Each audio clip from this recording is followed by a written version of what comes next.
Part 7, The Sevenfold Veil. This is page 67. Kabir was a perfect master as well as a poet.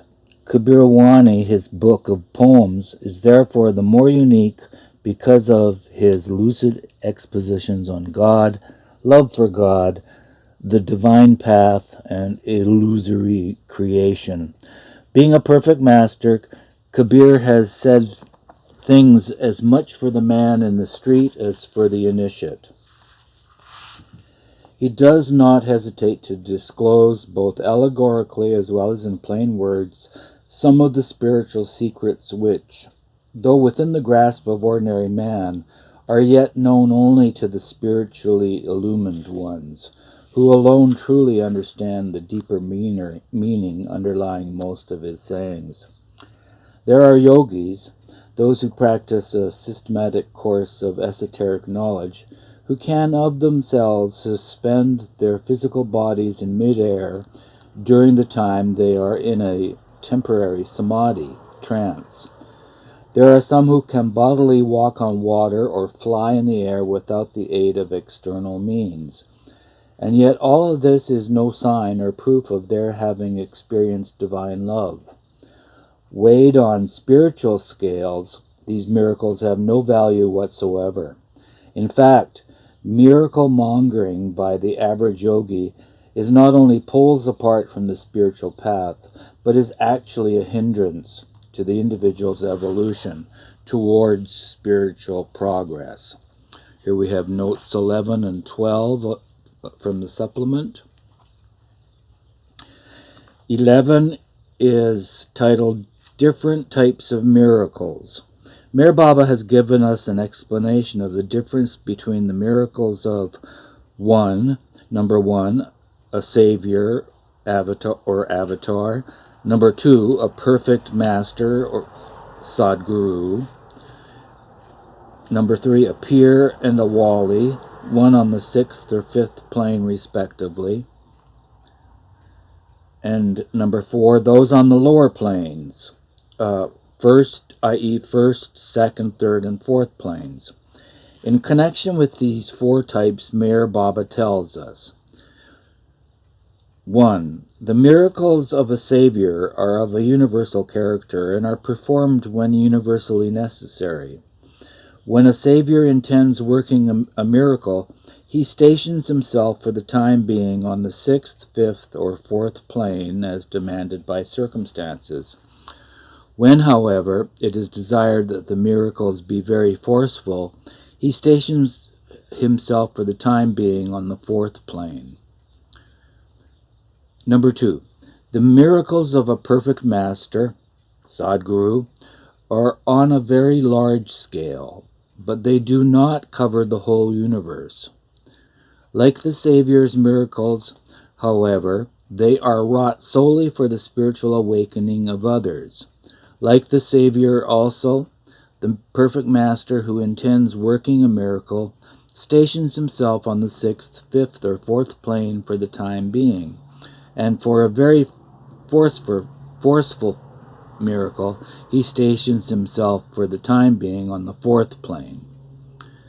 No miracles are ever wrought by the Majzub Kamil of the 7th plane for the simple reason that the three spheres, the mental, subtle, and gross, do not exist for such a soul.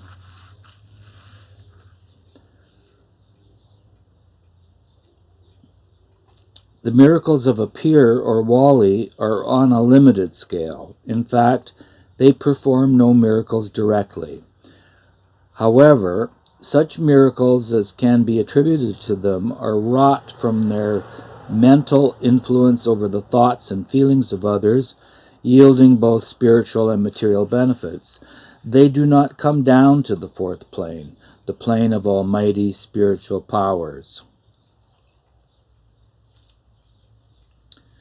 Pilgrims of the 1st, 2nd, and 3rd planes can use or demonstrate powers from their own plane, such as reading the minds of others, producing things from nowhere, reciting words or passages from a book without seeing it, stopping trains, allowing themselves to be buried alive for hours together, levitation, etc., etc. These are actual powers acquired by the pilgrim on the different planes, and as such, cannot be called mere jugglery. Perfect masters and the avatar can snatch away a pilgrim's ability to use the powers from the lower planes, VIZ, first, second, and third, and can even snatch away the almighty powers of one on the fourth plane. Such a snatching away of powers of those on the lower planes is known to the Sufis as Salb e Wilayat. On the fourth plane are stored all the almighty powers. Editor's note, one on the fourth plane is known as a Mahayogi, a great yogi. So, on the fourth plane are stored all the almighty powers, which, if misused by the pilgrim, result in his utter ruin. But such miracles do not affect the world adversely, because the Kutub Irshad, the head of the spiritual hierarchy of the age, takes care to make those actions ineffective. Meher Baba further explains that the indiscriminate display of powers by a pilgrim of the first three planes is fraught with serious dangers, but that one who misuses the powers of the fourth plane invariably falls back to the lowest phase of evolution, the stone state. Kabir has referred to these dangers when he says, Saheba Kagara Dura Hai Jaisi Lambi Kajura Karhe So Kahe Premaraza Gire Kakanakur. The Lord's house is high, like the top of the tallest date palm. If he climbs it, he tastes the nectar of love. If he falls, he breaks his neck. Subtitle, Conscious and Unconscious Occurrence of Miracles. The miracles wrought by saviors and perfect masters have a divine motive behind them, and may be either voluntary or involuntary. The voluntary miracles of a savior or perfect master are those that he deliberately performs by the expression and force of his will, and the involuntary ones are those that occur independently of the will of the Savior or perfect Master, and are wrought by means of the ever-active force that surrounds these great beings. In the latter type of miracle, the Savior or perfect Master is unaware of the incidents of the miracle of which he himself is the source and prime cause. Both voluntary and involuntary miracles of these perfect ones are nevertheless always directed toward the spiritual awakening of the world. Subtitle, Why do saviors and perfect masters perform miracles? Very worldly people are spiritually obtuse, and they sometimes need miracles to save themselves or other quite innocent people from the results of this insensitivity. The following analogy shows what is meant thereby. Let us suppose that a child is holding a sparrow in his hand and is so careless a way that he is on the point of strangling it. But let me repeat that. Let us suppose that a child is holding a sparrow in his hand and in so careless a way that he is on the point of strangling it. In order to save the sparrow's life, it would be inadvisable to try to snatch the bird from the child's hand, for the child would probably tighten his grip on the sparrow and so kill it. But if the child is offered a coin, he will almost certainly relax his hold on the sparrow and so release it. The child is thus prevented from killing the bird out of sheer ignorance of what he is doing. The miracles of a perfect master accomplish the same sort of thing. They prevent people from doing themselves and others harm out of sheer ignorance of spiritual values. If gold is defined to represent miracles, a yogi of the lower planes dazzles worldly people by dangling this gold in front of their eyes so they are astounded by his prowess. Should they surrender themselves to such a yogi, they will ultimately suffer a cruel disillusionment. But when the Savior or a perfect master dangles this gold in front of the eyes of worldly people, he uses one form of Maya to drag them away from other and more binding forms of Maya, and so draws them towards the path that leads to their true destiny, self-realization. Let us take another illustration and imagine a man with monochromatic vision to whom the world appears blue, for example. His eyes thus act like blue spectacles, so that when he looks through them, everything seems to be blue. Spiritually speaking, the world is illusion and so has no color at all. It is colorless. A yogi demonstrating his miraculous powers merely replaces this man's blue spectacles by green or red ones, so that he sees everything as green or red. To his ignorant eyes, accustomed to seeing the world blue, this sudden change to green or red is astounding and reflects great apparent credit on the yogi.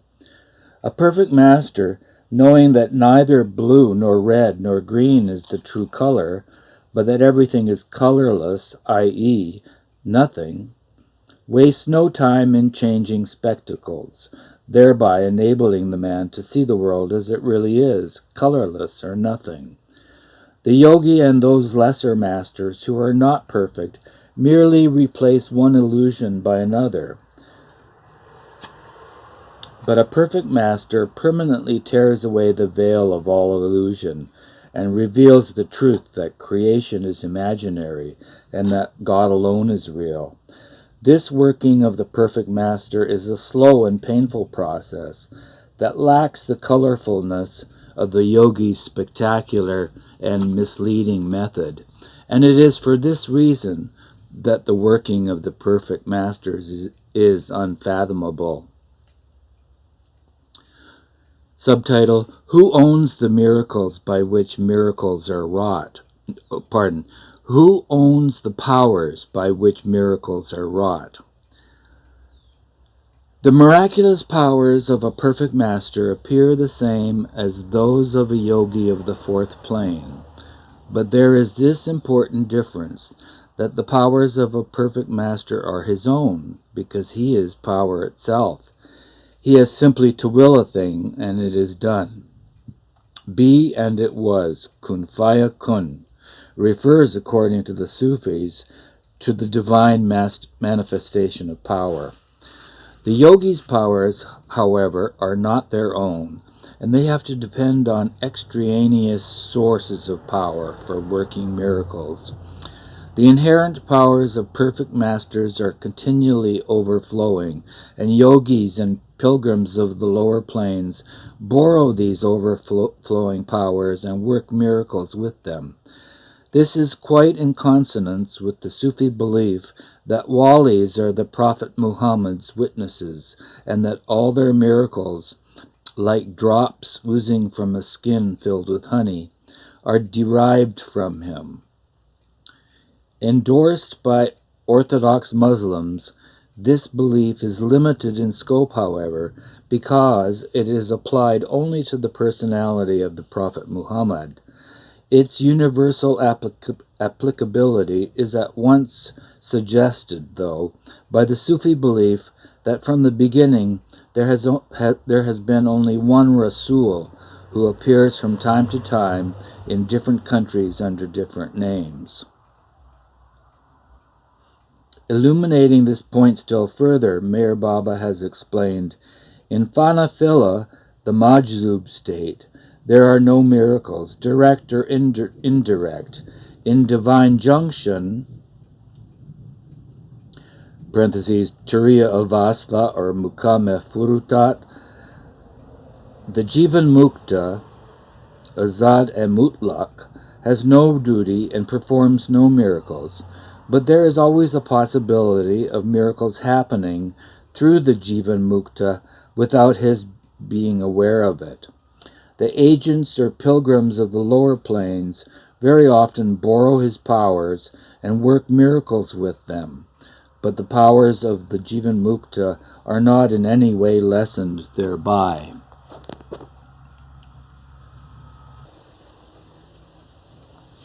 Subtitle: Miracles of the Savior, Rasul or Avatar, and Perfect Masters, Sadgurus, Kutubs. When God becomes man, he becomes a savior, Rasul or Avatar, and when man becomes God, he becomes a Majzub.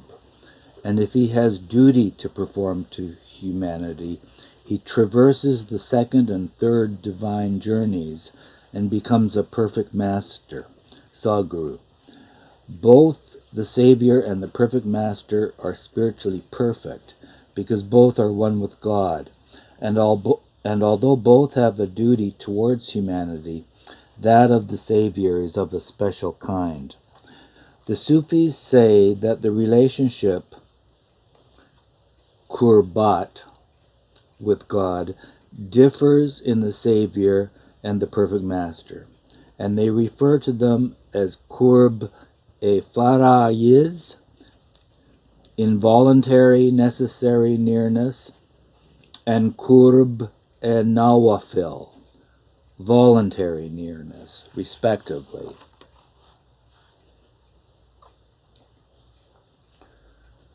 Qurb e Farayiz thus belongs to the Saviors, and Qurb e Nawafil to the perfect masters. The Sufis explain that in the working of miracles by the Rasul, the avatar, God is the actor and man the instrument, while in a perfect master it is the other way around. Man is the actor and God the instrument.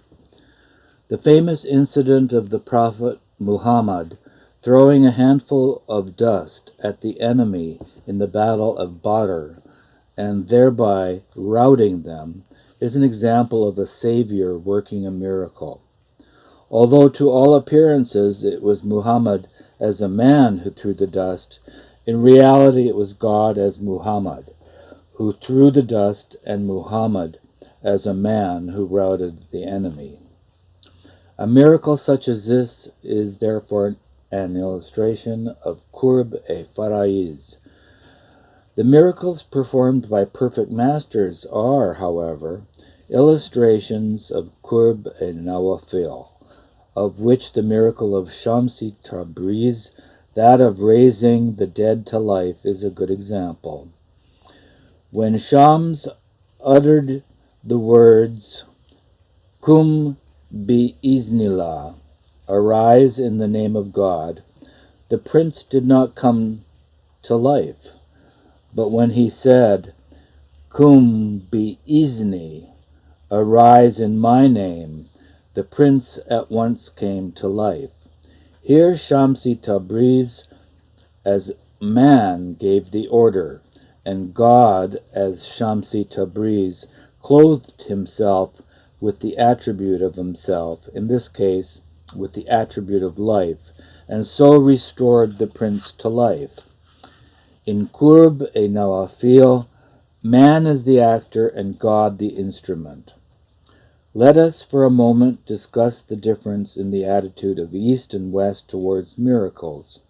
The East, which possesses a long record of familiarity with perfect masters and advanced souls, has come to accept that God, because he is infinite, cannot be comprehended by the finite mind.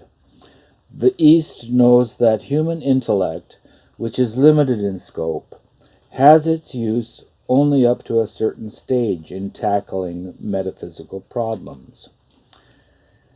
As sung by the philosopher Dr. Iqbal, Akal go astan sedur nahin, uski takdir main huzur nahin. Translation: Intellect, though not far away from the threshold of the beloved, is not destined to enjoy the divine presence. The East thus knows that at the point where intellect gives up its efforts in grappling with that which is transcendental, love must take up the link. The West sets great store by the intellectual approach, and that which refuses to come within the orbit of intellect is apt to be either denied or scoffed at. As a byproduct of this Occidental attitude, we may cite the utter misuse of the word mystic in current American idiom. The ardent religious enthusiasm of medieval Europe has been almost replaced by great enthusiasm for culture and science. The doctrines of science are, however, fluid to a certain point, to a certain extent, and the genuine scientist does look facts in the face. But Meher Baba has often declared that in spite of its great progress, science is yet far from the core of material things, and further from the outermost fringe of spiritual things. The heart must cooperate with the head. It may be that some of the purely physical feats of yogis, which pass for miracles with the multitude, can be explained away by medical science. But real miracles, particularly the miracles of perfect masters, do not admit of scientific explanation. Many of the miracles wrought by saviors, perfect masters, and saints are recorded in the spiritual legends and classics of all peoples and all religions, and the ever-functioning spiritual hierarchy is daily adding to these miracles. The facts are there. Jesus and other perfect ones have raised the dead to life and have healed diseases. But even if one were to see a miracle take place before one's very eyes, and even if one were convinced that it was a miracle and not trickery, one would never be able to formulate a rational explanation of it, for miracles are utterly beyond the reach of intellectual explanation. They are a mystery as deep as life itself. Perhaps, however, the fault is not entirely without reason, for the world at large seldom gets an insight into the workings of perfect masters, and in truth, most of these workings lie treasured in the breasts of a few intimate associates and deserving initiates, and are safely hidden from curiosity. In the words of the famous Sufi Abdul Hassan Karkani, if a few drops of that which is under the skin of a perfect master should come forth between his lips, all the creatures of heaven and earth would fall into panic. In spite of the mass appeal of miracles and of the claims of spiritual masters, the East, like the West, is also very circumspect in its attitude towards them. It may be said to its credit, however, that the East has learned by long experience not to deny the actions of the spiritual hierarchy, even if it cannot see its way to accept or believe in them. One of the earliest Sufis has declared, "Miracles are only one of the 1,000 stages on the way to God," and the avatar of this cycle, Meher Baba, affirms that the greatest miracle a perfect master can perform is to make another man spiritually perfect like himself. Note 12 in the supplement, subtitled Kinds of Powers. Spirituality and spiritualism are two different things. Spirituality has nothing to do with any kind of power in any form.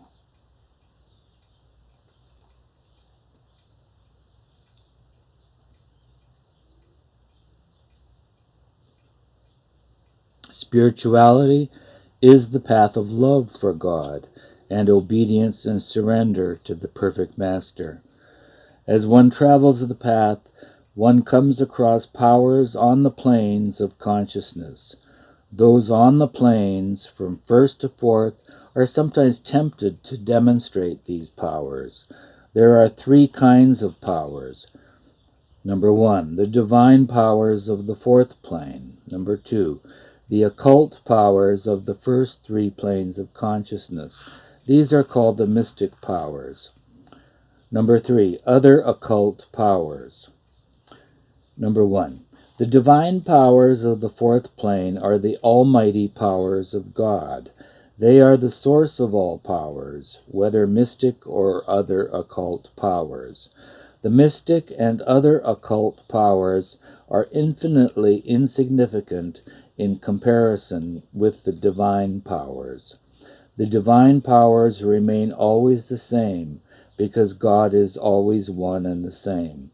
The occult powers, whether they are of the planes or not, are different in kind and vary in expression. The miracles performed through the manifestation of the divine powers by the Avatar and the Kutub are called mojizat.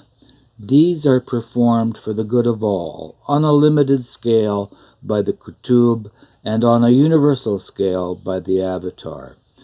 However, these can be performed for any individual in close association with the Avatar or the Kutub. The miracles performed indirectly by those on the fifth and sixth planes with the help of the divine powers are called karama'at. The display of the mystic powers by those on the first up through the third plane cannot in fact be termed miracles. Such a display is nothing but a show of powers that they come across while traversing the planes. Such a display of powers is called shobhada. When the one on the fourth plane makes good use of the divine powers and performs a miracle, it can be termed as karamat e mojiza. When he makes a bad use of them, i.e., misuses the divine powers of the fourth plane, it is called mojiza e shobhada. The fourth plane is regarded as the threshold of the mental sphere, and so the misuse of the divine powers on the fourth plane results in a fall as far back as the stone state, and results in disintegration of consciousness. Number 2, the occult powers of the first three planes, called the mystic powers, cannot be misused by the aspirant on these planes, though they sometimes are tempted to display them. These mystic powers are different and vary in expression, such as reading the minds of others, reciting words or passages from a book without seeing it, allowing themselves to be buried alive for hours together, etc. The powers of the planes are not induced. These powers are ever accessible to those on the planes within their own limited environment, and as such need no concentrated effort to display them. This display of powers should not be confused with the demonstrations of mind readers and of others who put on stage performances. The one on the third plane of consciousness can raise dead, subhuman creatures, but can never make a dead human being alive. This he can do because of the nearness to and, quote, warmth of the divine powers of the fourth plane. But one on the fourth plane can raise the dead, including human beings, by the use of the divine powers of the fourth plane. The one on the third plane can change his physical form at will, and one who does this is known as Abdal. This act is also a display of the mystic powers, but not the misuse of powers. However, this act should not be confused with the dematerialization or materialization of the human forms by the tantrics. Number 3. Other occult powers have nothing to do with spirituality or with the mystic powers of the planes. These occult powers are of two types: A. Superior occult powers, and B. Inferior occult powers. The one who has these occult powers can make good or bad use of the same. Good use of occult powers helps one to put himself on the planes of the path, and may even make one a Mahayogi. Bad use of these occult powers makes one suffer intensely in the next human form. Good use of superior occult powers puts one on the fifth plane of consciousness after 4 lives, reincarnations. A. Superior types of occult powers are derived from tantric exercises such as chila nashini or repetition of certain mantras, etc. The one who holds these powers can perform the so-called miracles such as levitation, flying and floating in the air, dematerialization and materialization, etc. B. Inferior types of occult powers need no tantric or special exercises. They are had through sanskaras of past lives. For example, if someone had done certain good deeds many times in the past, his next incarnation may give him the faculty of inferior occult powers without undergoing any strenuous exercises. His sanskaras give him the faculty of inferior occult powers such as clairvoyance, clairaudience, healing, producing sweets or money seemingly out of nothing, etc. All such capabilities form part of the lower or inferior type of occult powers. If one makes good use of the inferior type of occult powers, he derives superior type of occult powers in his next life, without undergoing any tantric exercises. Likewise, the one who puts to good use his faculty of hypnotism gains the superior type of occult powers in his next life.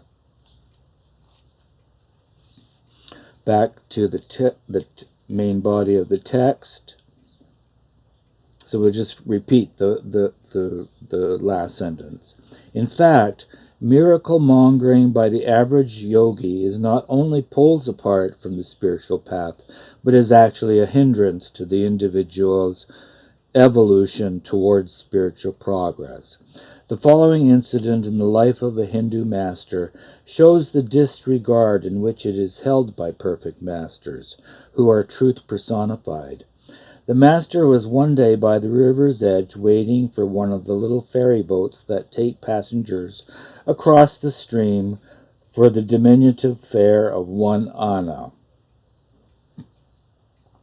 A yogi, seeing him thus waiting, came up to him, literally walked across the river and back, and said, "That was much easier, was it not?" The master smilingly replied, "Yes, and had less value than that of the boat fare, 1 anna."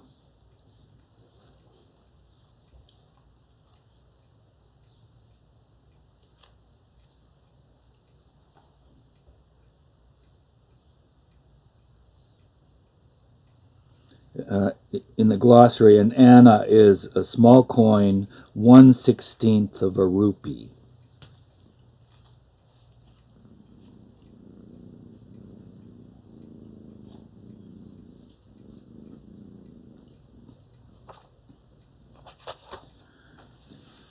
The ability to exercise constant control over one's low desires is no mean achievement. Success in establishing a lasting sublimation of all desires is indeed a greater one. But the greatest is the burning away of all one's desires, once and for all, which divine love alone can do. As there is never any show about divine love, this burning in love is always without smoke, i.e., without show. There are times when an outward expression of God love may amount to heroism, but to make at any time a mere show of one's love for God, for the sake of show, amounts to an insult to God.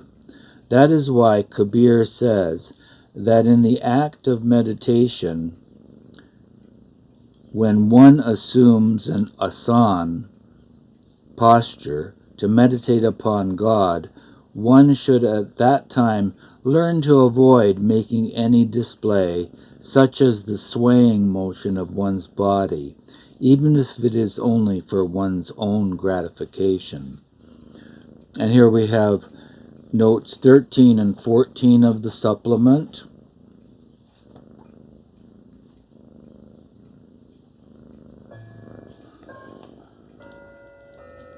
Thirteen is titled Meditation, a scheme for beginners based on a study of the divine theme by Meher Baba.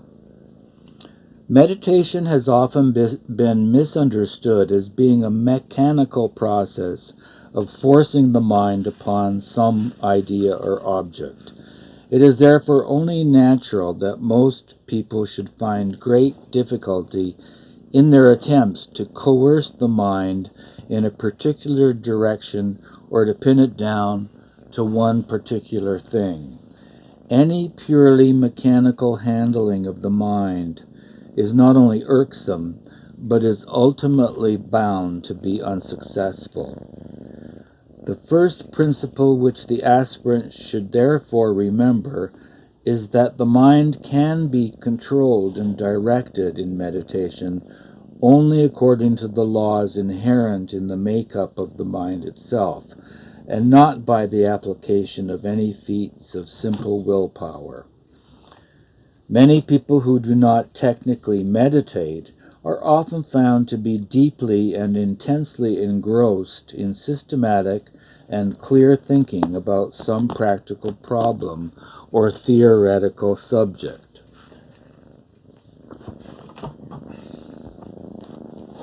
In a sense, their mental process is very much like meditation, inasmuch as the mind is engrossed in intense thinking about a particular subject matter to the exclusion of all irrelevant things. The reason meditation is often easy and spontaneous in such a mental process is that the mind is dwelling upon a subject in which it is interested, and which it increasingly understands. But the spiritual tragedy about ordinary trains of thought is that they are not directed toward things that really matter. The subject matter of meditation must therefore always be carefully chosen, and it must be spiritually important. In order to attain success in meditation, we must not only get the mind interested in the divine subjects or truths, but we must also begin by trying to understand and appreciate them. Intelligent meditation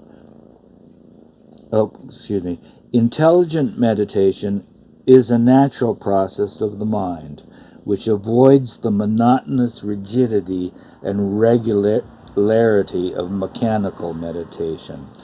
It therefore becomes not only spontaneous and inspiring, but easy and successful.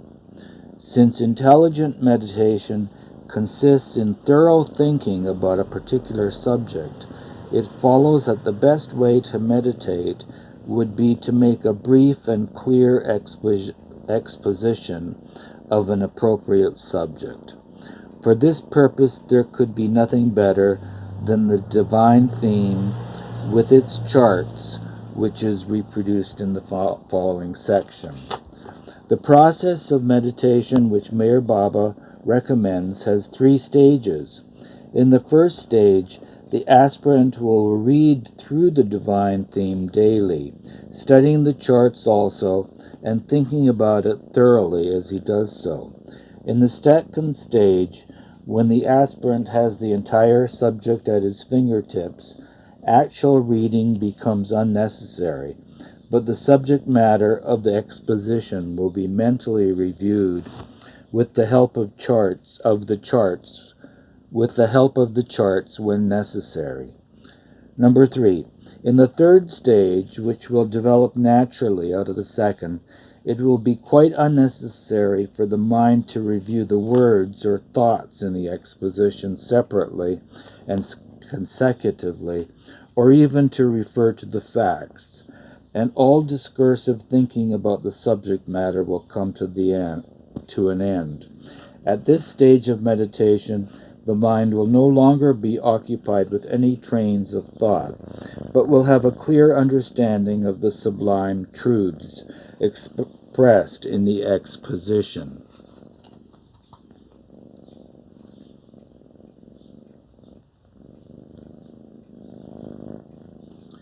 Note number 14 of the supplement is titled The Divine Theme by Meher Baba, Evolution, Reincarnation, and the Path to Realization. Introduction to the charts.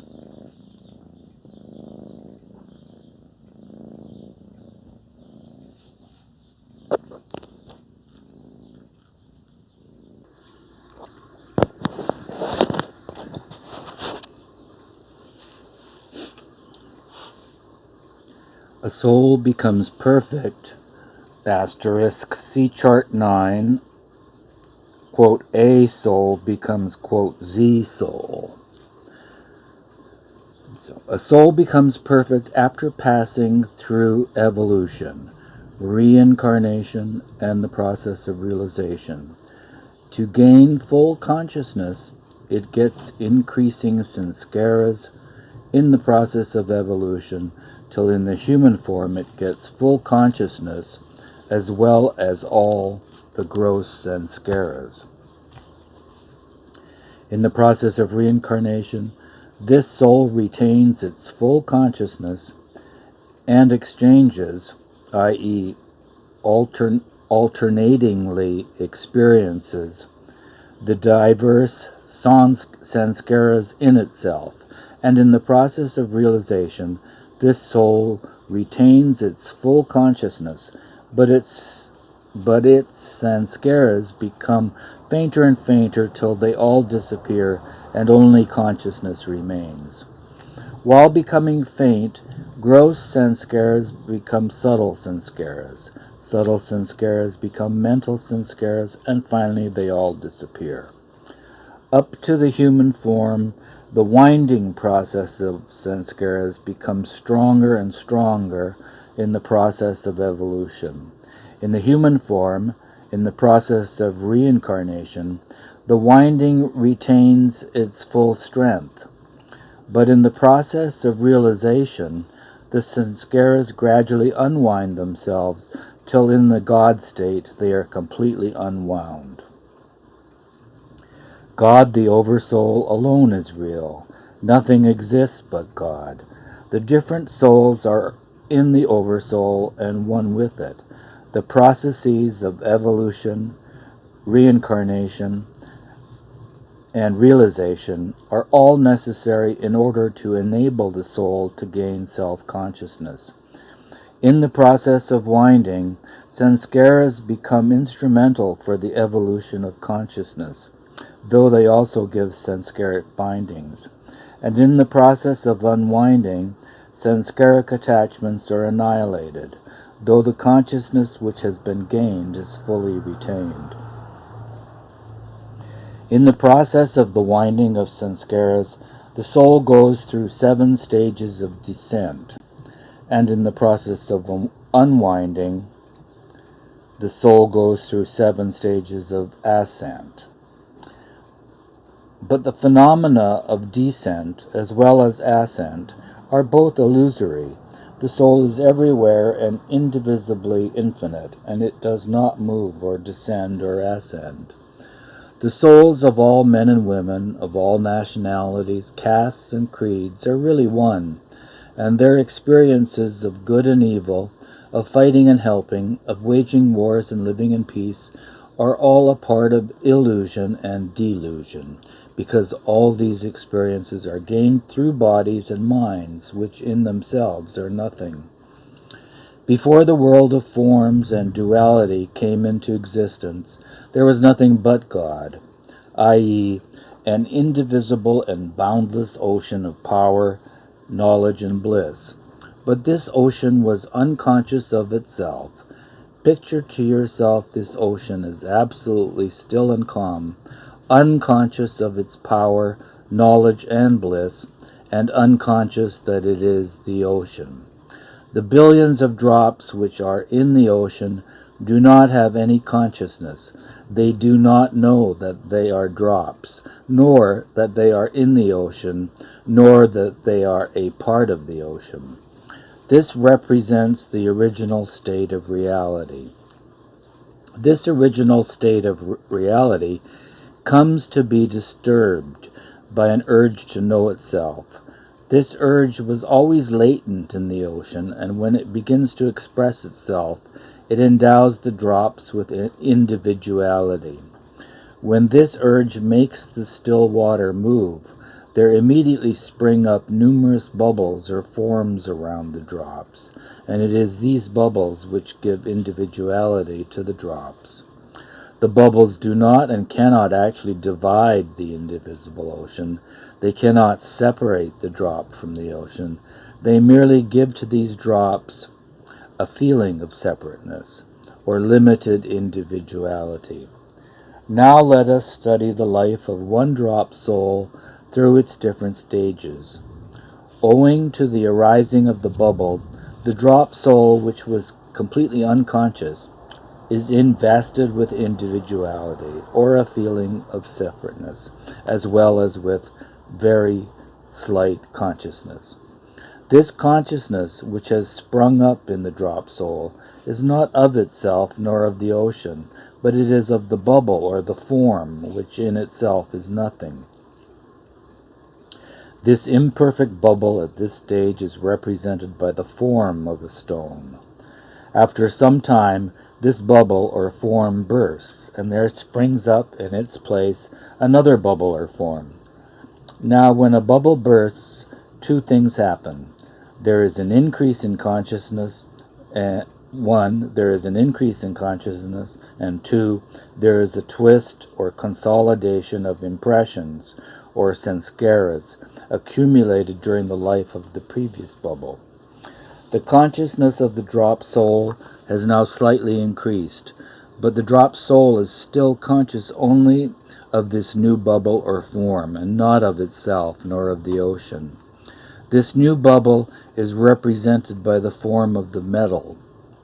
This new bubble or form also bursts in due course of time, and simultaneously there is a further increase in consciousness and a fresh twist or consolidation of sanskaras, which gives rise to the emergence of another type of bubble or form. This process continues right through the course of evolution, which covers the stages of stones, metals, vegetables, worms, fishes, birds, and animals. Every time that the previous bubble or form bursts, it gains more consciousness and adds one twist to the already accumulated sanskaras, until it reaches the human bubble or form, in which the ever-increasing consciousness becomes full and complete.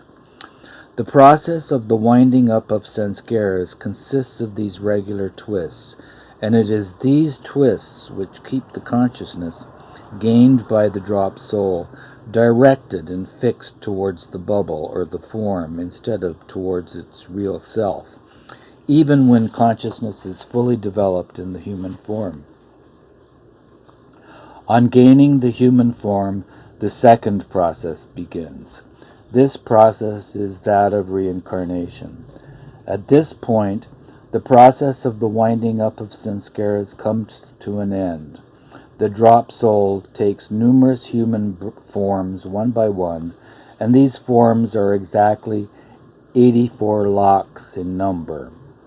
These human forms are sometimes those of man and sometimes those of woman, and they change nationalities, appearance, color, and creed. The drop soul, through human incarnations, experiences itself sometimes as a beggar, sometimes as a king, and thus gathers experiences of the opposites of happiness or misery, according to its good or bad sanskaras. In reincarnation, i.e., in its successive and several human forms, the drop soul retains its full consciousness, but continues to have alternating experiences of opposite sanskaras, till the process of realization begins.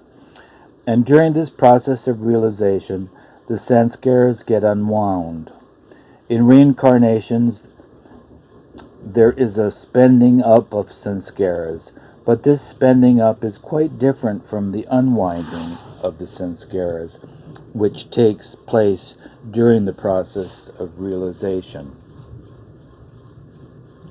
The spending up of the sanskaras itself creates new sanskaras, which bind the soul, but the unwinding of sanskaras does not itself create fresh sanskaras, and it is intended to undo the very strong grip of sanskaras in which the drop soul is caught. Up to the human form, the winding up of sanskaras becomes stronger and stronger during the process of evolution.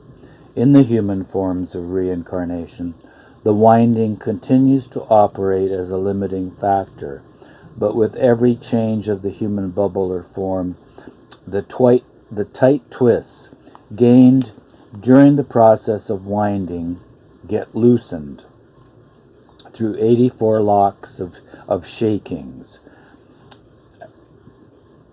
before they are ready to unwind in the process of realization. Editor's note: many readers do not discern that Meher Baba customarily described the life cycle as evolution, reincarnation, involution, and the process of realization. Fearing the statement in the text above might seem contradictory to that in paragraph 3, page 176.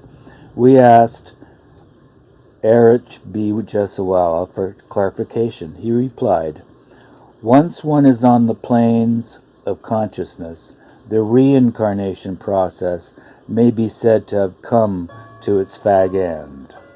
On the path leading to beloved God, the impatience to see Him and to be one with Him is intense.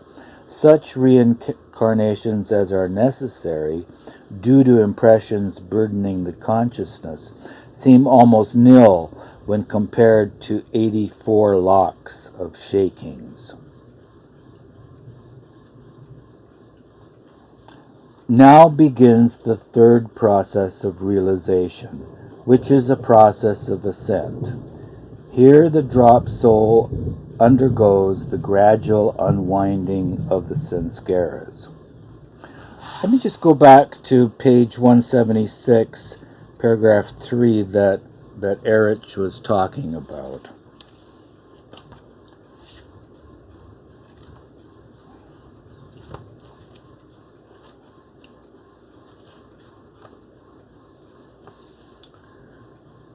So that paragraph is: the soul has to pass through 8,400,000 parentheses 84 lakhs human forms after it has once commenced to reincarnate in the human form until it has attained God realization. The pre-human forms through which it has to pass before it can incarnate in the human form are innumerable. Okay? So back to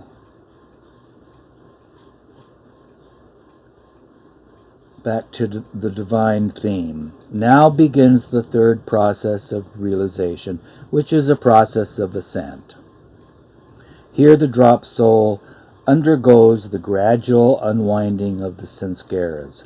During this process of unwinding, the sanskaras become fainter and fainter, and at the same time, the consciousness of the drop soul gets directed more and more towards itself. And thus the drop soul passes through the subtle and mental planes till all the sanskaras disappear completely, enabling it to become conscious of itself as the ocean. In the infinite ocean of the Oversoul, you are the drop, or the soul. You are the soul in the ordinary state, and you use your consciousness in seeing and experiencing the bubble, or the form. Through the gross layer of the bubble, you experience that part of the huge gross bubble which is the earth. You are eternally lodged and indivisibly one with the Oversoul, but you do not experience it. In the advanced stage, up through the third plane, you use your consciousness in seeing and experiencing the huge subtle bubble called the subtle world. Through the subtle bubble, or form, called the subtle body. But you do not see and experience the Oversoul, which you are in, since your consciousness is now directed towards the Oversoul. In the advanced stage, from the fourth through the sixth plane, you use your consciousness in seeing and experiencing the huge mental bubble, which is called the mental world. Through the mental bubble or form, which is called the mental body. But even now you do not experience the Oversoul. But in the God-realized state, you continually use your consciousness for seeing and experiencing the Oversoul.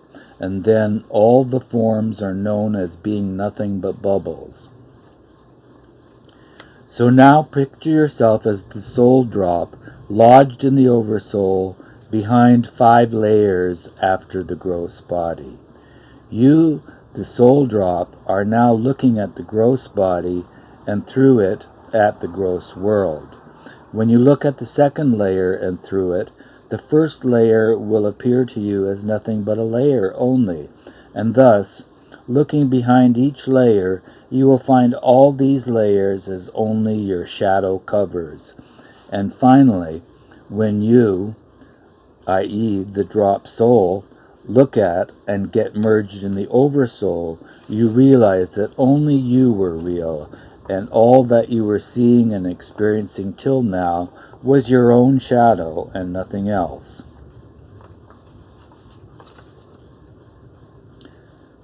Explanation of charts 9 and 10. Chart 9. The big semicircle in chart 9 represents the Oversoul, which contains everything in the universe.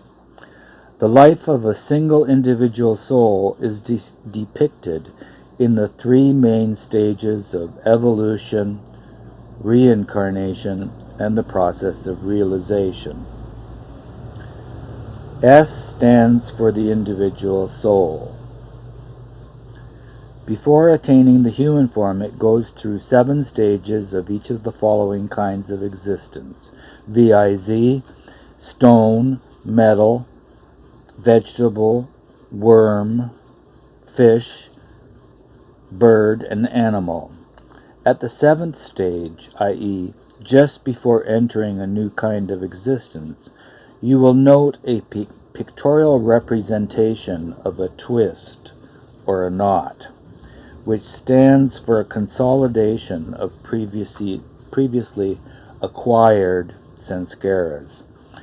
The outer round circle round the individual soul S represents the sanskaras accumulated during the process of evolution. And the blue appendage to S represents the consciousness. which comes to be developed simultaneously. Quote, a soul becomes, quote, the soul, after going through evolution, reincarnation, and the process of realization. It is only in the God state that consciousness is free from sanskaras. The gross, subtle, and mental worlds, i.e. Anabhumi, Pranbhumi, and Manobhumi, are each represented by a big circle on the right-hand side. Since consciousness of the gross world is not fully developed in the pre-human stages of evolution, the lines which connect the stone, metal, vegetable, worm, fish, bird, and animal souls through their respective stone, metal, vegetable, worm, fish, bird, and animal forms are shown merely as touching the gross world, only partially, while since consciousness is fully developed in the human form, it is shown through corresponding lines as being capable of understanding the entire gross world in all its different aspects.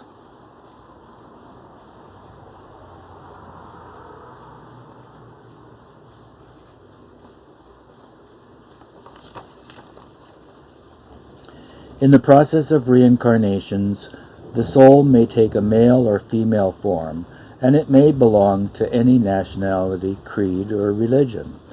From the point of view of self-knowledge, the process up to the attainment of the human forms represents an actual descent, though it looks like an ascent, and the process of realization represents an actual ascent, though it looks like a descent.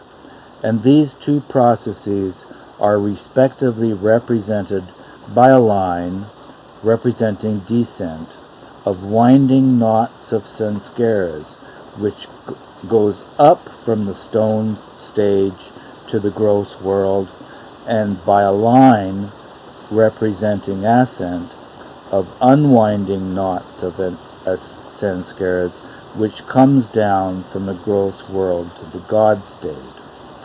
The process of ordinary reincarnation begins after the winding is complete, and it continues till the unwinding has begun.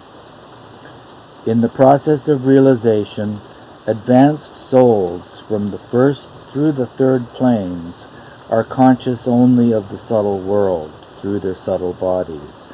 They are aware of ordinary souls who are gross conscious and can act upon them in the subtle world, but all this is done by them through the subtle body and in the subtle world, and they have no connection with the gross world through the gross body.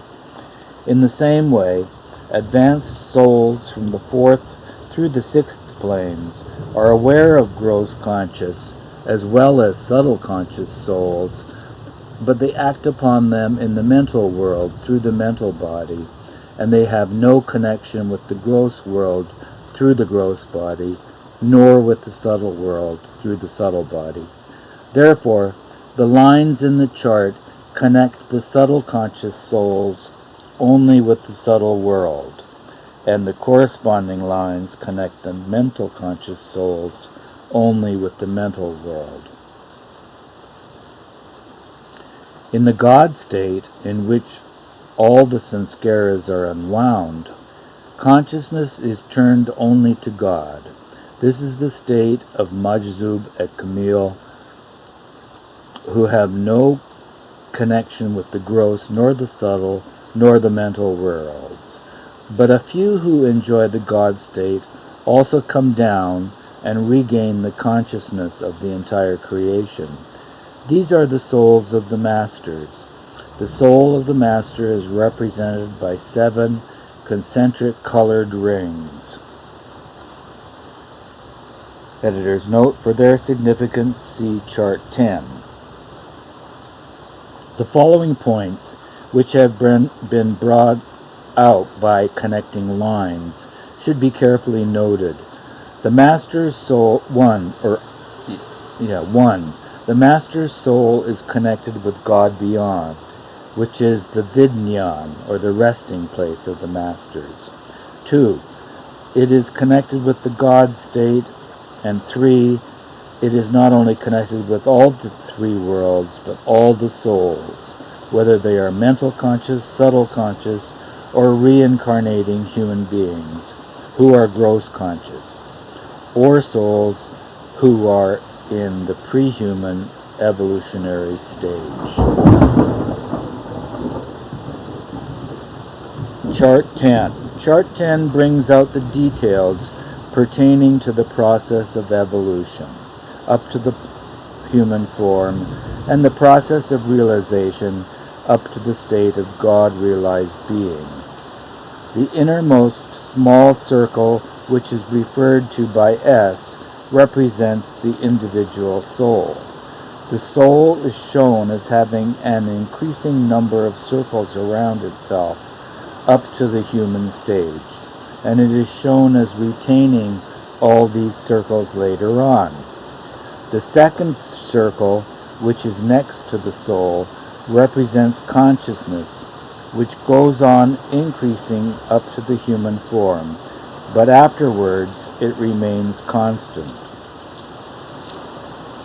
In evolution, vegetables acquire the most undeveloped instinct, but not the subtle body. Editor's note: nevertheless, in the gaseous or stone or metal or vegetable form, the soul also identifies itself, though unconsciously, with its most finite subtle form and its most finite mental form. See page 31 of text.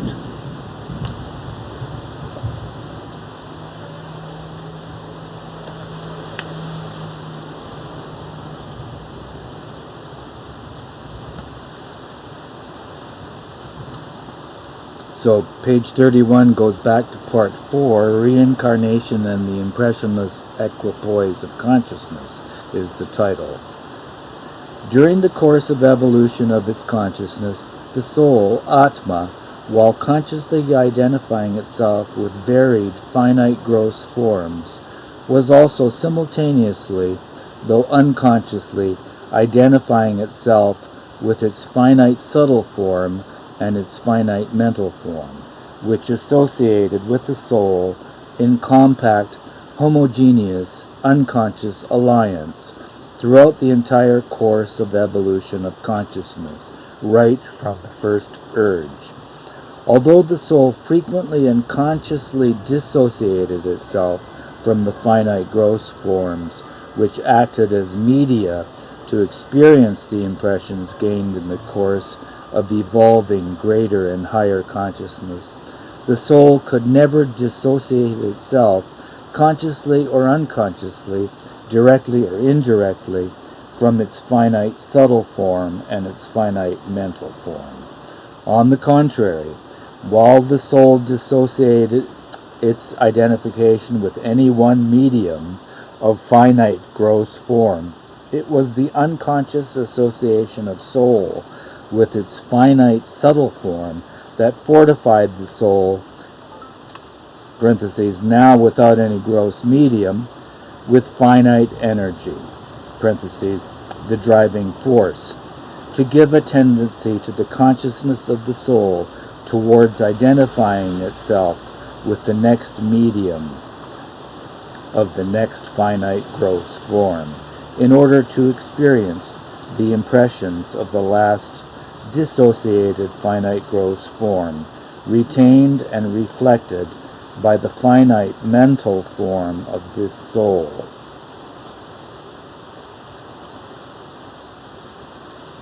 It is but natural that together with the evolution of higher and greater consciousness of soul, the evolution of the finite subtle form of soul also takes place to fortify the soul with greater finite energy, to incline the consciousness of the more and more gross conscious soul to identify itself with higher and higher types of finite gross forms, evolved by the impressions of the last lower finite gross form.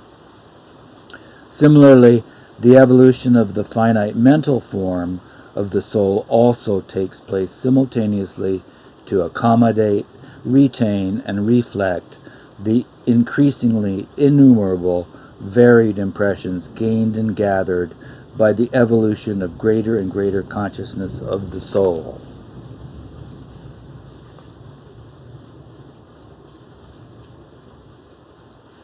So back to the note in the supplement. Just repeat the sentence. In evolution, vegetables acquire the most undeveloped instinct, but not the subtle body, which emerges in an undeveloped form in worms and reptiles. This subtle body goes on developing until it is fully developed in the human form. Side by side with the development of the subtle body, there is a simultaneous development of instinct. Intellect, in its partial development, makes its first appearance at the stage of animals, but the mental body appears only at the last stage, represented by the human form. In the human form, the first innermost circle represents the individual soul. The next outer circle represents full consciousness. And then the other outer circles, in the order in which they are drawn, respectively represent 1. The seat of individuality, 2. Sanskaras or unexpressed desires, 3. Intellect, 4. Felt desires of the mental body, 5. Subtle body, in which there is a partial expression of desires, and 6. The gross body, in which the desires come to be fully expressed. All the circles round the innermost circle of the soul, with the exception of the first circle of consciousness, are layers of consciousness. Of these layers, the outermost circle and the circle next to it respectively represent the gross and the subtle bodies, while the other 4 layers around consciousness represent 4 functions of one mental body. Of these 4 functions of the mental body, 2, i.e. felt desires and intellect, are usually included under mind, and the other 2, i.e. sanskaras or unexpressed desires and the seat of individuality, are included under the ego. Thus, at the human stage, the soul with its consciousness has 3 bodies, but 6 layers, including the gross layer known as the gross body. When,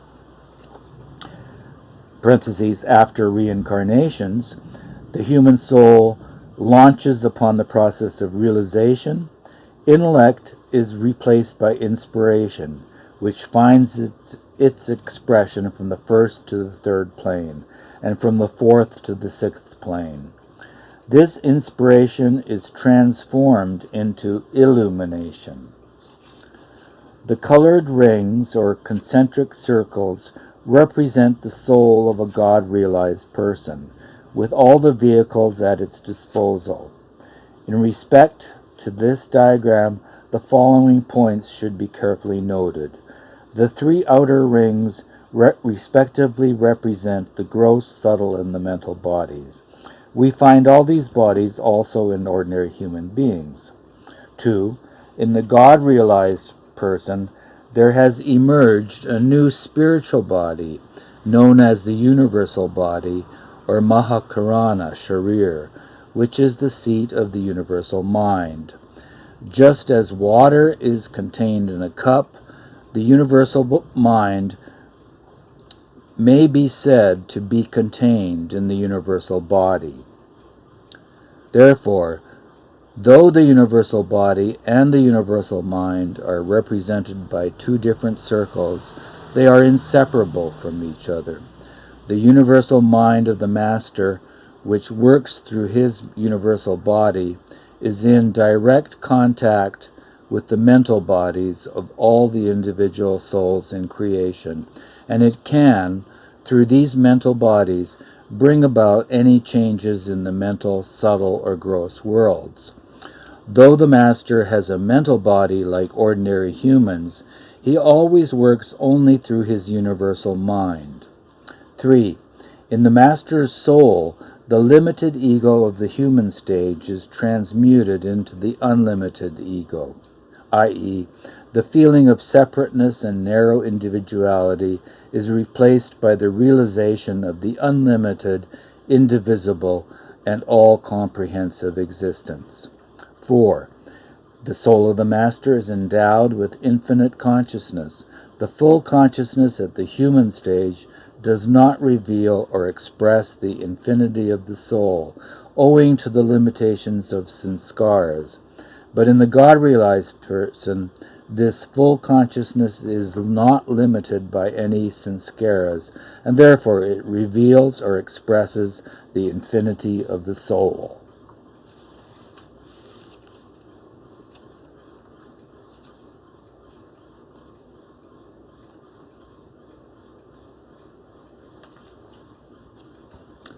So back to the text on page 68.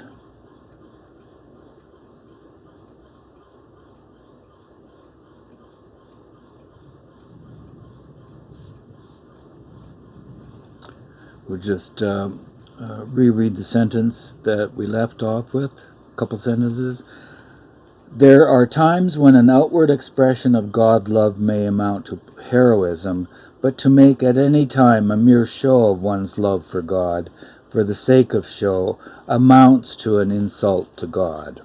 That is why Kabir says that in the act of meditation, when one assumes an asana posture to meditate upon God, one should at that time learn to avoid making any display such as the swaying motion of one's body, even if it is only for one's own gratification.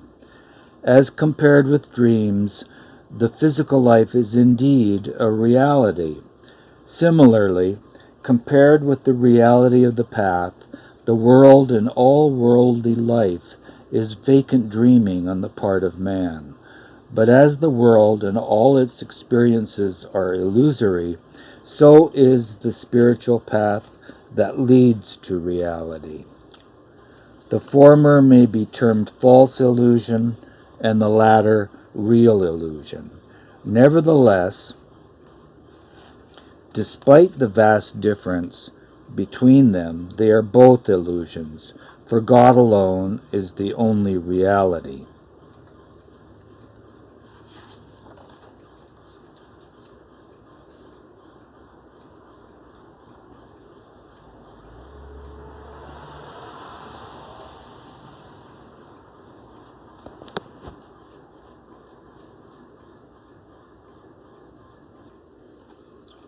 When knowledge is gained, ignorance is banished. Editors note knowledge in the sense of wisdom rather than worldly knowledge. When knowledge is gained, ignorance is banished. But for ignorance to go, knowledge must be gained. On the one hand, God and the capacity of man to see and become one with God are always there. On the other hand, truth remains hidden from man until he actually arrives upon the path or realizes God. This apparent anomaly is due to two different factors: man's ignorance of truth and the fact that truth is beyond the faculty of reason and far, far above the sphere of intellect. The fact remains that man has become God, and man can become God for the simple reason that knowingly or unknowingly man is God. Only so long as man's ignorance lasts will there seem to be no end to the plural diversity of illusory things. When divine knowledge is gained, He realizes that there is no end to the indivisible oneness of God. Under the illusion of cosmic duality, the apparent separation between man and God is invariably referred to by masters in terms of the intervenient, quote, veil and, quote, curtain. Hafiz, who was a perfect master as well as a great poet, says, Miyana ashik o mashuk hikayal nist, tu kvud hijabi kvudi, Hafiz az miyan barkis. Translation, there is no barrier between the lover and beloved. Hafiz, lift yourself aside. You are yourself the covering over self. Kabir, referring to the removal of the 7 folds of the veil, says, Tere gungata kepata kola tuje rama melega. Open the folds of your veil, and you shall find God. The gungat literally means the covering that a woman extends over her head and face in a number of folds. In spiritual parlance, it represents the heavy folds of ignorance that keep man hidden from his real identity. The lifting of it, fold by fold, corresponds to the stage-by-stage journey of a pilgrim from the 1st through the 5th plane of the divine path. The veil that separates a man in ignorance from God, who is all knowledge, is so subtle that even the highest and finest thought cannot pierce through it.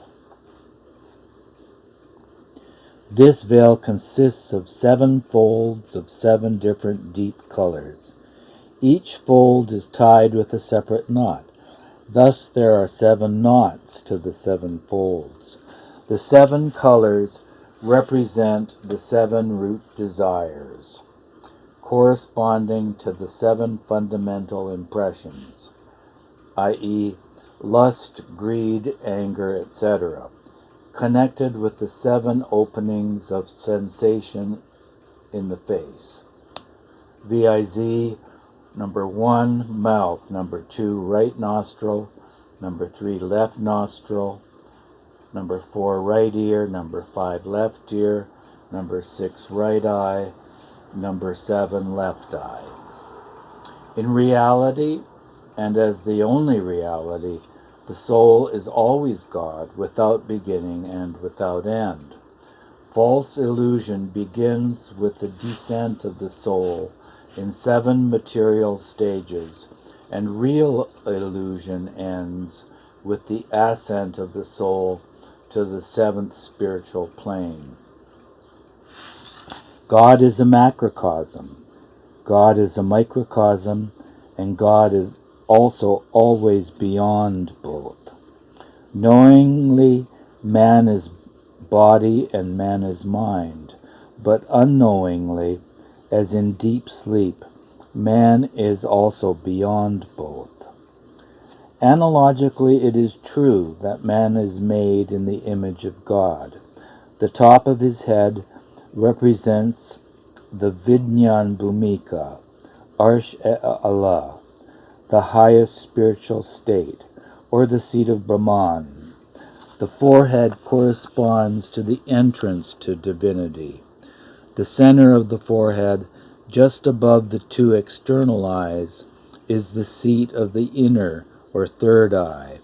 When the veil with all its 7 folds is finally removed, man is then able, through the 3rd eye, to see God face to face, and sees him more and actually and naturally than what he is ordinarily able to see of his body and the world through the 2 external eyes. In order to arrive at the divine entrance situated in the forehead, man has to pass through the 7 doors as represented by the 7 physical openings in the face. When an initiate succeeds in actually entering the divine path, it is for him a single 7-in-1 achievement, and it applies to the first of the 7 folds of the veil. VIZ number 1, unfastening of the first knot. Number 2, disappearance of the first fold. Number 3, crushing out of the first root desires. Number 4, wiping out of the relatively fundamental impressions. Read that again. Number 4, wiping out of the relative fundamental impressions. Number 5, doing away with the first of the 7 deep dark colors. Number 6, entrance through the first door as represented by the mouth. And number 7, arriving on the first plane in the subtle sphere, the Pran Bhuvan, or the Alam e Malakut. Here we have note number 15 of the supplement.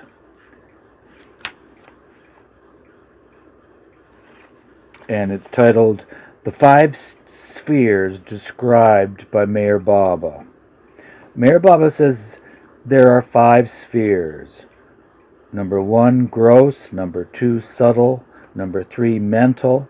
Number 4, composite. And number 5, real. The first 4 concern relative existences, and the 5th one is composed of the one and only real existence. The question of details is all the more important when a subject is beyond ordinary human experience. On the one hand, more details confuse one more, and less details explain things less. This gives rise to a variety of terms and expressions for use from different viewpoints and in different contexts. In the absence of underlying experience, descriptions of the same one thing often sound contradictory. But in the light of relative experiences, or the final realization of truth, the very contradictions prove to be complementary expressions about the same one truth. The facts, and the fact of facts underlying the 5 spheres will bear this out. The first, the gross sphere, although entirely depending for its existence on the subtle, is distinctly different in very many respects from the subtle. The gross sphere consists of numberless worlds, suns, moons, stars, and in fact, everything material from the crudest to the finest. Some of the worlds in the gross sphere contain minerals and vegetation only. Some others contain countless embodied beings also, and in some there are included human beings. The point of prime importance in the gross sphere is our world, Earth. Here, amongst all other beings who are conscious in greater or lesser degree of the gross, man with his full consciousness is superior to all other beings of all gross worlds. Asterisk, the editor's note. This means also superior spiritually amongst all human beings of the gross sphere. Meher Baba tells us that of the 3 worlds in the gross sphere which are inhabited by human beings, ours, the earth, is the one where man is the highest spiritually. He explains that whereas man on this earth possesses in his personality equal degrees of head and heart, parentheses, 50% head and 50% heart, man on the other 2 worlds possesses 100% head and 75% head and 25% heart, respectively. Man, in the course of his reincarnations, is born on any one of the 3 worlds, but must finally take form and reincarnate on this earth to fulfill his divine destiny, which is God realization. In the gross sphere, the earth is the last and nearest stepping stone to the path. The two other worlds are most close to earth in the pattern of habitation. Although there are 18,000 worlds with life, but these two, altogether there are 18,000 worlds with life, but these two worlds and the earth are akin to one another in the pattern of human life.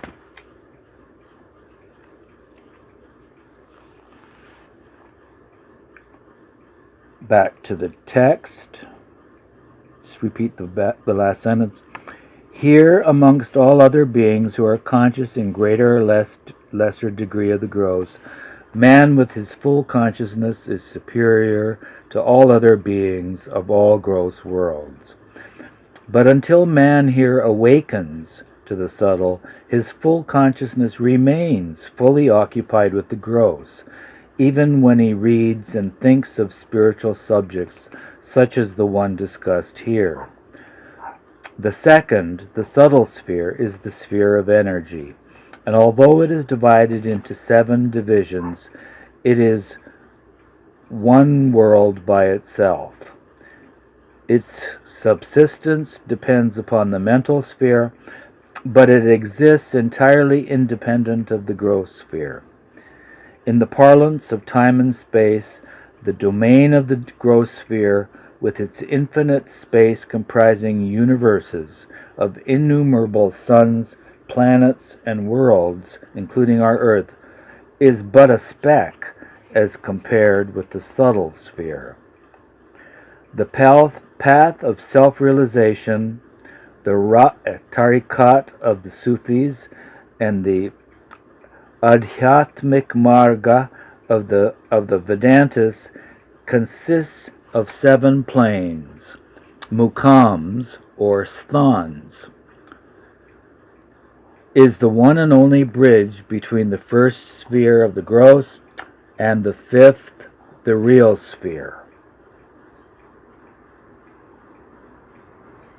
I'll just read that again. The path of self-realization, the tariqat of the Sufis, and the Adhyatmik Marga of the Vedantas consists of 7 planes, mukams or sthans, is the one and only bridge between the first sphere of the gross and the 5th, the real sphere. The path has as its first 3 planes in the subtle, the 2nd sphere.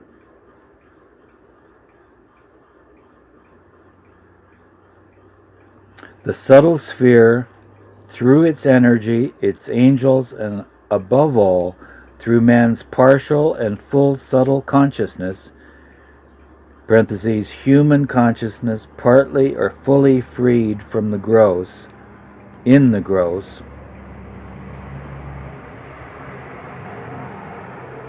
while penetrating the gross sphere itself, also penetrates infinite space, with its suns, stars, planets, and in fact everything and every being in all the worlds within the gross sphere.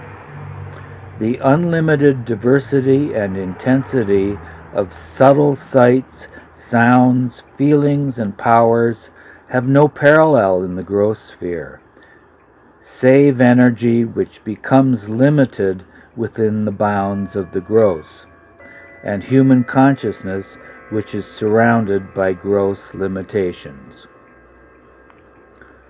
The third, the mental sphere, is the sphere of the spheres.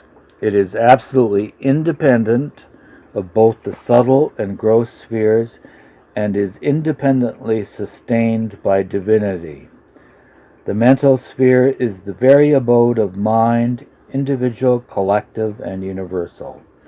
The mind pervades its own sphere as much as it does throughout the subtle and gross spheres.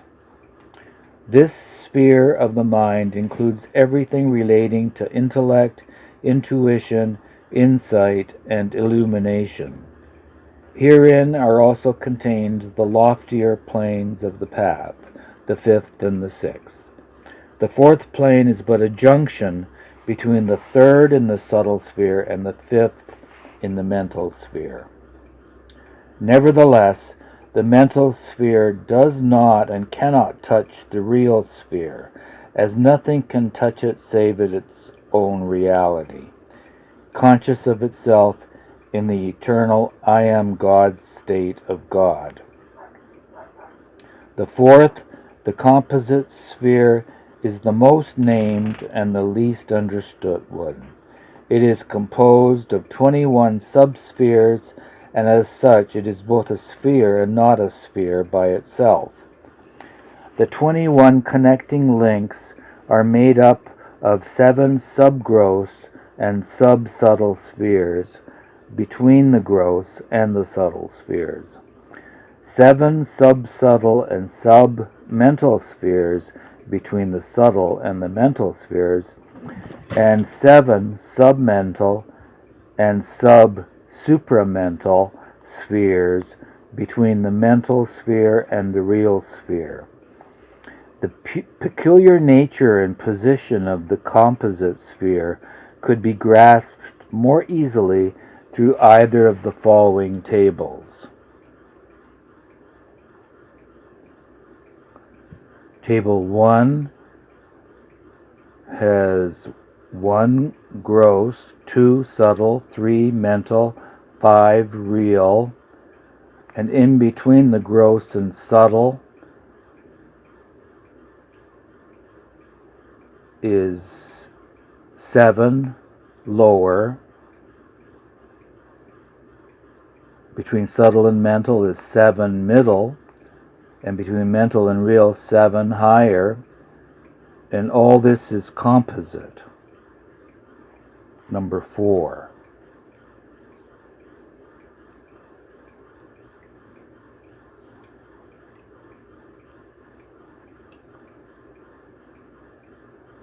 Table 2, number 1, the gross sphere, first sphere, 7 lower subspheres of number 4, the composite sphere, parentheses, fourth sphere. Number 2, the subtle sphere, parentheses, second sphere, 7 middle subspheres of number 4, the composite sphere, parentheses, fourth sphere. Number 3, the mental sphere, parentheses, third sphere, 7 higher subspheres of number 4, the composite sphere, fourth sphere. Number 5, the real sphere, parentheses, fifth sphere. The 7 lower subspheres are spiritually superior to the gross sphere, and they do touch the gross, whereas the 7 higher subspheres are neither spiritually superior to the mental sphere, nor can they ever touch the real sphere, as will be clear from further details which follow. On the one hand, the all-important path, the one and only bridge between man and God, runs through the 2 spheres of the subtle and the mental, and on the other hand, there are innumerable things and beings in these 2 spheres, as well as in between the 7 lower and 7 higher subspheres, and each one of the things and beings is directly or indirectly vital to the path. From the 7 lower to the 7 middle subspheres, inclusive of the subtle sphere, amongst other things, there are the abodes of the disembodied souls, parentheses, spirits, and the unembodied souls, parentheses, angels. From the 7 middle to the 7 higher subspheres, inclusive of the mental sphere. Amongst other things, there is the abode of the archangels. The spirits, parentheses, disembodied souls, both good and bad, have to remain in the state of waiting, both before and after experiencing the states of pleasure and pain, states commonly known as heaven and hell. And here we have note number 37 of the supplement.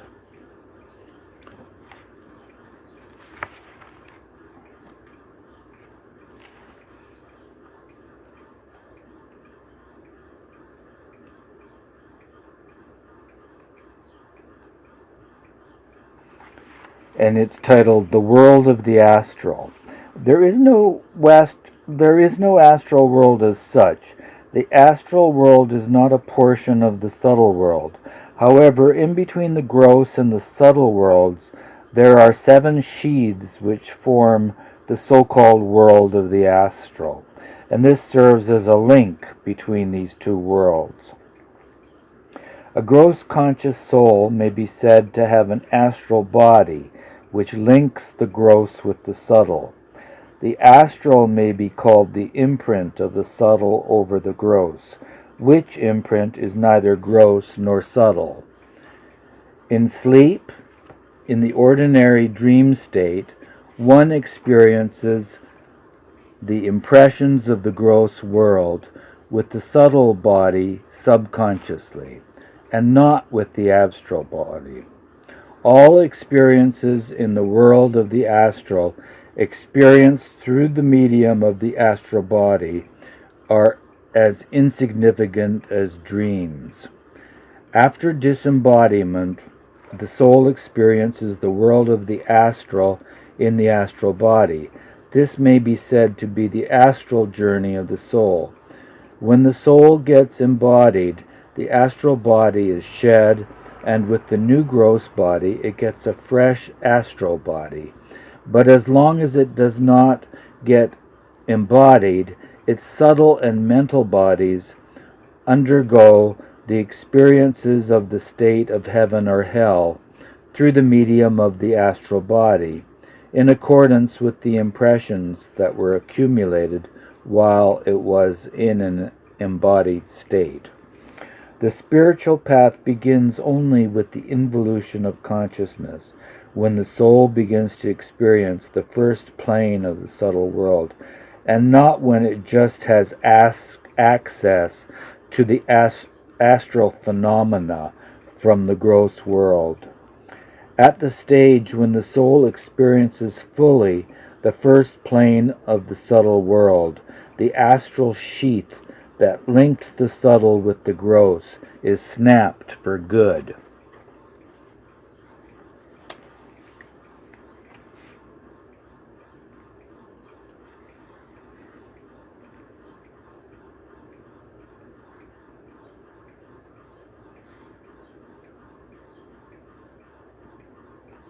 So back to the text at now at page 70.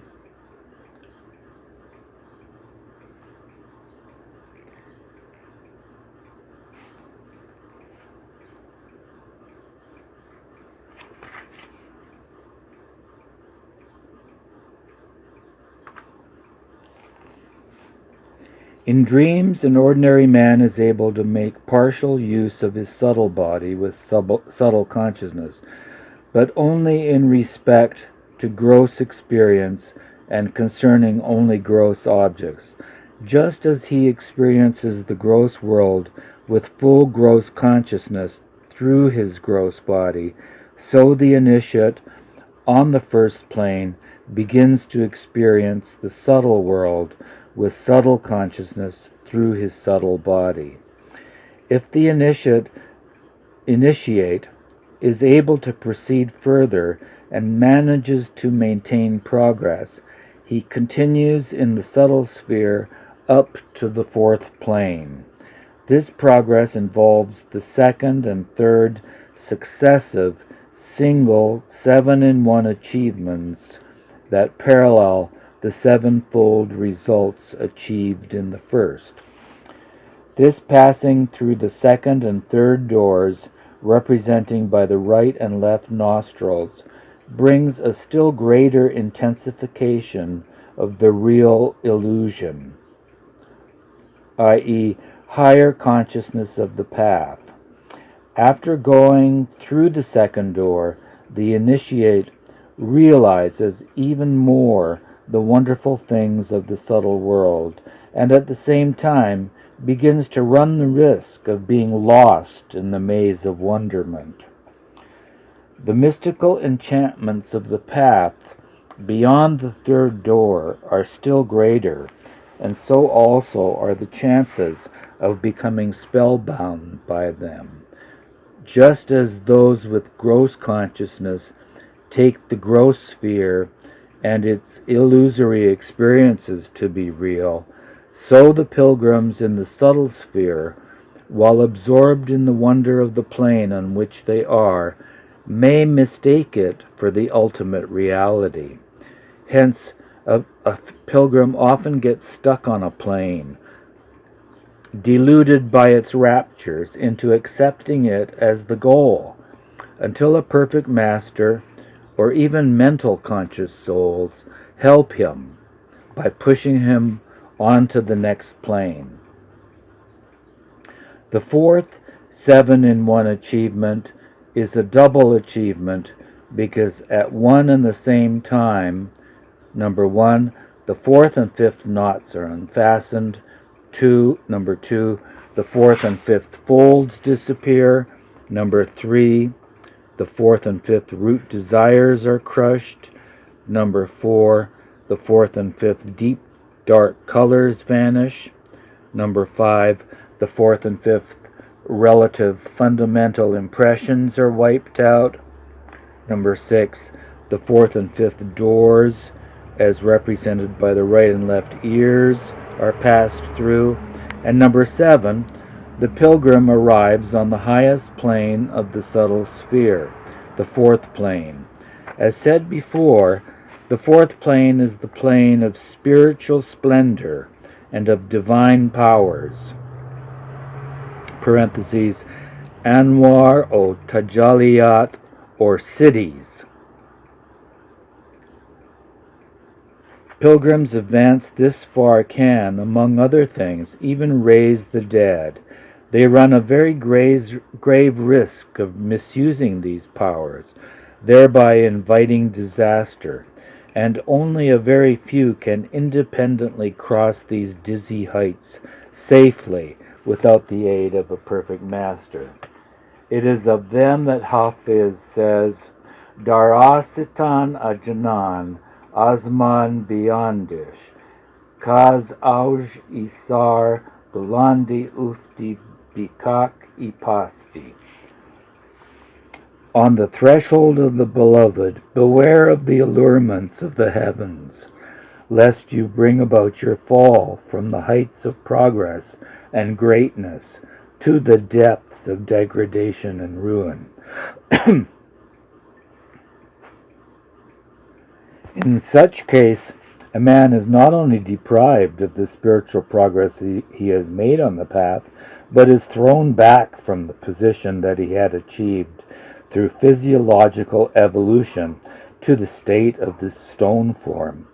Just as anything may happen to a man traveling over an unknown path in the pitch blackness of the night, so anything may happen to one who must pass through the fourth plane without the guiding hand of a perfect master. That is why, for all its dazzling splendor and power, the period of going through the fourth plane is termed in Christian mysticism, quote, the dark night of the soul. Editor's note, for those on the path, the powers of the fourth plane are like the devil, who is popularly believed to lead people astray. But for the timely help of the Sadguru Dhyaneshwar, the great yogi Changdeva would have come to grief on this very plane. Similarly, when Baba Farid Ganja Shakar reached this stage, he could not help testing his powers by making birds on the wing fall down dead and trying to raise them to life again. He too was saved in time by an aged woman who was a saint of the fifth plane. It was after this incident that Baba Farid came into close contact with his master, who finally led him to Kutubiyat, or perfect masterhood.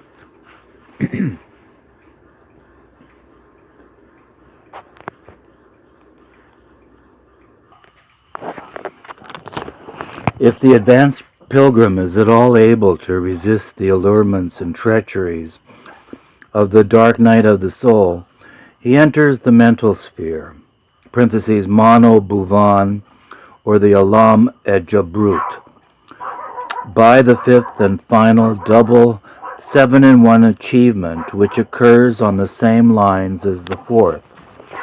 All the folds of the sphere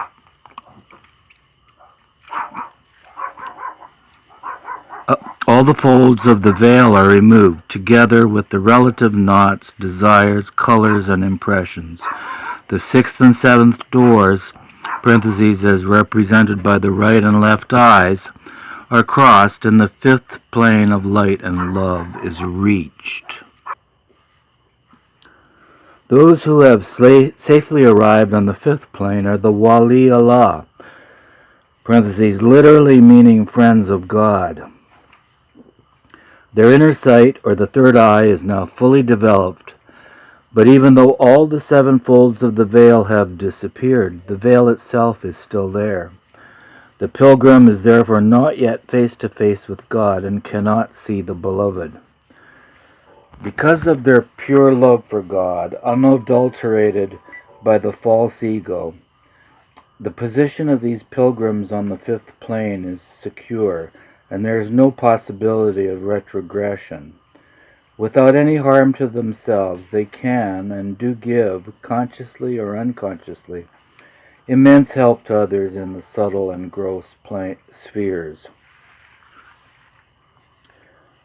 With rare exceptions, further progress on one's own is now impossible. By the help or grace of a perfect master, one is able to remove the veil entirely and thereby arrive on the sixth plane, the highest plane of the mental sphere, the plane of divine sight, the entrance to divinity as represented by the forehead, where one is able actually to see God face to face, everywhere and in everything.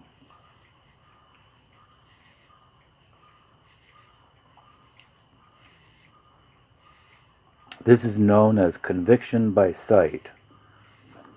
Those on the gross sphere who believe in the existence of God have their conviction, yakin, based on their pure and simple faith and belief. This conviction is ilm yakin, intellectual conviction, and is different from the distinctive convictions that follow. Number 1. Conviction by intuitive perception, yakin ul yakin. 2. Conviction by sight, ayin ul yakin. 3. Conviction by actual experience, hak ul yakin. Here we have note number 16 of the supplement, titled The Types of Conviction and of Knowledge.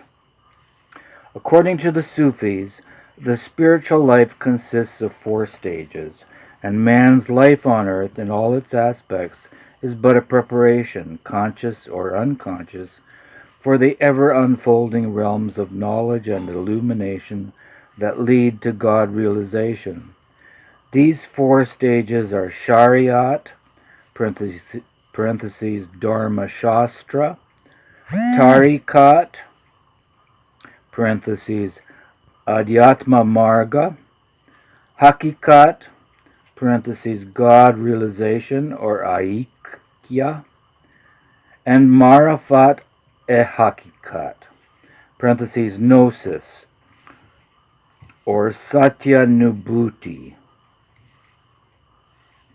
Imam Muhammad Ghazali has compared these four stages to a walnut, which has four constituents: the outer skin or husk, the inner skin or lining, the kernel, and the oil within. To make the analogy more explicit, we may say that Shariat is the outer husk, Tariqat the inner lining, Hakikat the kernel, and Marafat Hakikat the oil. As the aspirant advances through these four stages, he acquires an ever-increasing measure of certainty concerning truth. These enduring certainties are known to the Sufis as number 1, ilm ul yakin, number 2a, yakin ul yakin, 2b, ayin ul yakin, number 3, haq ul yakin, number 4, urf ul yakin. Number 1, ilm ul yakin, or intellectual certainty, parentheses, conviction, is derived through rock-like faith. 2a, yakin ul yakin, or perceptual certainty, through awareness of God, is derived from inner feelings, visions, or spiritual experiences on the path. It is conviction of the soul on the first up through the fifth plane. 2b, ayin ul yakin, or visual certainty, parentheses, i.e. conviction by sight, is the experience of actually seeing God everywhere and continually. This is antardrishti. Number 3, haq ul yakin, or certainty of realization, parentheses, i.e. conviction by actual experience, is attained by the soul on the seventh plane of the spiritual journey, which is hakikat. Here the soul realizes itself through itself. This state is aikya, parentheses, union with God. Number 4, urf ul yakin, or certainty of gnosis, concerns the perfection of divinity in man, by which man, living the life of God, knows all the mysteries of the self and of the universe. The faculty brought into play here is the universal mind. Parentheses, sarvabhaumik manas, or akal ekul, which is the seat of all divine discrimination. To illustrate these types of conviction still further, let us suppose that a man comes to know that there is milk in a certain vessel. To have implicit faith in this knowledge through intellect and intuitive perception is ilm ul yakin and yakin ul yakin. If he is not satisfied with this intellectual and intuitive conviction, and actually takes the trouble to go over to the vessel and see the milk with his own eyes, and thus feel convinced that the actuality tallies with his intellectual and intuitive knowledge, he experiences the certainty known as ayin ul yakin. To drink the milk and to become to all intents and purposes one with it gives him the experience of haq ul yakin, and to find within himself the knowledge of all that expresses and represents milk, such as sugar, water, fat, vitamins, etc. And to be able to describe these and the various uses of milk to others in detail is the certainty of knowledge or gnosis, i.e. urf ul yakin, which is the stage of marafat hakikat. 5 types of knowledge. According to the Sufis, there are 5 types of knowledge affecting human beings. The first is the knowledge of the world, which is confined to the attainment of material well-being. The second is the knowledge of Shariat, which is mostly used by those who have acquired it to overthrow their opponents with the wordy warfare of logic and argument. This knowledge is that of the exoteric divines. The third type of knowledge is that of the spiritual path, and it is found with those who have seriously taken to some inner discipline and have shunned the society of exoterics. In this knowledge, the ego still persists, and the consciousness of good and evil still clings to the soul. The knowledge of philosophers and thinkers is on the borderline between the second and third types of knowledge. The fourth type of knowledge is that of the God, the self, hakikat. One who arrives at this knowledge has no tinge of false ego left, and all vestige of duality disappears. The fifth type of knowledge is the real gnosis, the marifat of hakikat, which Meher Baba explains, is a complete knowledge of God and a complete knowledge of the universe. This is the knowledge of perfection, possessed by the Rasul, parentheses avatar, and the Kutub, Sadguru. Unless a soul goes through all the different stages of knowledge, the highest stage of tasawwuf, wisdom, which is suluk, parentheses return to normal consciousness, can never be attained. Arriving at this stage of gnosis entitles one to be called a perfect Sufi, perfect master. There are, however, instances where people have reached the fourth stage of knowledge without going through the intermediary stages, but they are quite exceptional and occur only when such persons are led by a perfect master. Meher Baba divides all spiritually advanced souls into 5 basic types: God merged, parentheses perfect one, God intoxicated, God absorbed, God communed, and God mad. The reader is referred to Chapter 1, pages 2137 of Dr. William Donkin's book, The Wayfarers, which delineates Baba's treatment of this subject.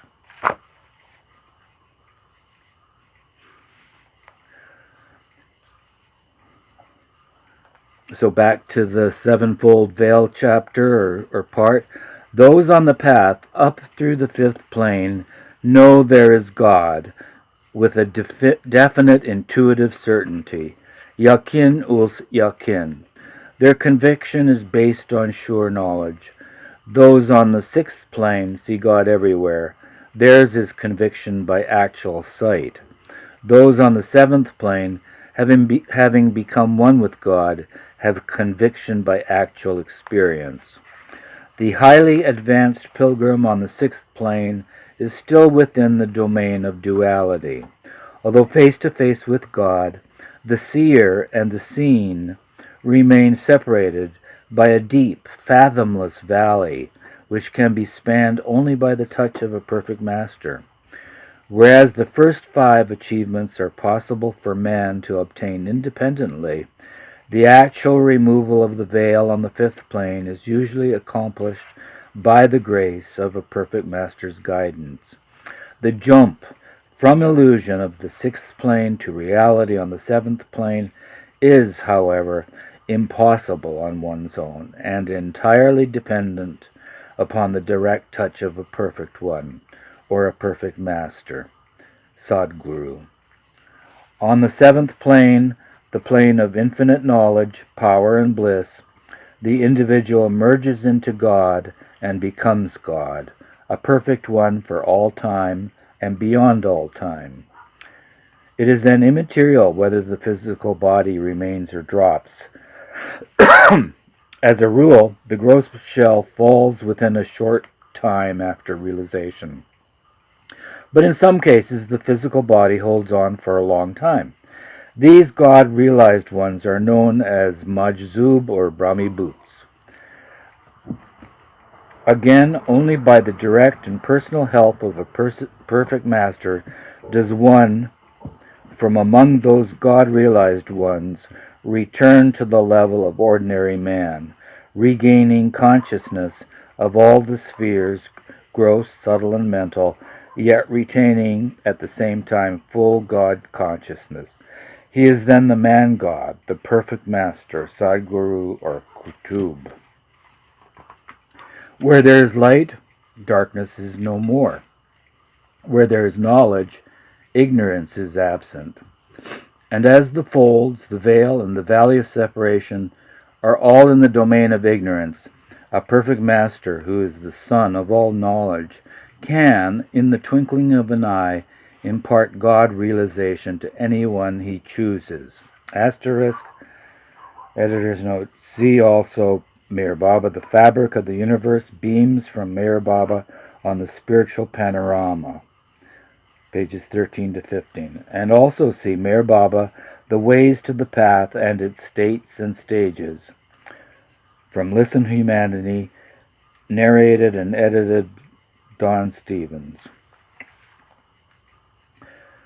God alone is real, and as we are permanently lodged in the Divine Beloved, we are all one.